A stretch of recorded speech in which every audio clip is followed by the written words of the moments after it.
Nubwa mbere tubonye aho mutamwera ndacakorera mu bantu gushika bavuga bati ibi bidutera umuvumo tuvyikureko.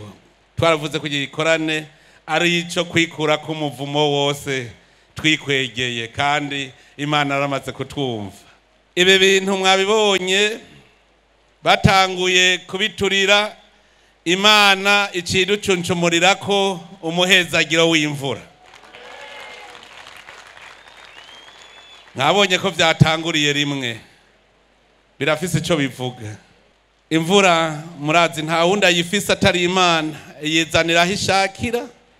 Muganagira ndababwire igisabisho twasabiye Kirundo yuko igiye gusubira kuba ikigega c'Uburundi bigiye kuba. Mu Burundi murazi ko tumaze kugira amasezerano twasezeraniye Imana. Twari turi ku musozi wa Gitega igihe twagira isezerano. Hariho abantu bahora babona riryabuye ry'icagirizi ntibamenye ico arico.